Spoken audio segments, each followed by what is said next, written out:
What I can say is that I came to this industry from the autonomous driving world. And in that world, I was very focused on how driving was to be done. And I learned a lot over the past 8 years, particularly the past 4 years, dealing with auto insurance directly, both for autonomous vehicles and for regularly driven vehicles. What I found is that we have a big gap in terms of how risk is measured and how vehicles for autonomous and non-autonomous reasons may get into an accident, or what are the causes for that accident. We kind of boil everything down in traditional insurance to geography, because that's really the easiest way to segment different populations. If you're from this postal code, you've got this risk. If you're from a different postal code, you've got a different risk.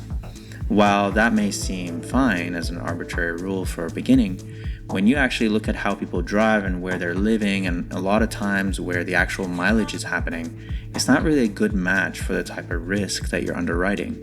So all of that error gets accumulated in everybody else's premium. And that's why you get a lot of premium leakage and a lot of mismatches between what the premiums are and what the claims ought to be in order to make sure that those insurance companies are solvent.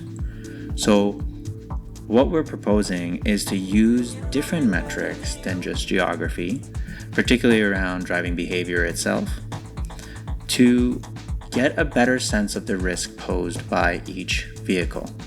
And we can do that by mining the data that is available in a number of ways, particularly in telematics, and to leverage that data against the driving behavior and the losses we've seen to do a much better job of assessing risk, not just based on your geography and where your postal code is for where you registered the vehicle, but also based on your actual behavior, where you drive, how you drive, and essentially the risk you pose on the road. So if we can do a better job of that, we'll have lower prices for the vast majority of people. We'll have safer roads because very, very few, but very, very dangerous drivers would potentially be priced out and make the roads safer for everyone else. So by removing a few bad apples, you can actually have a much safer road, and you can have better insurance rates for the vast, vast majority of people who drive.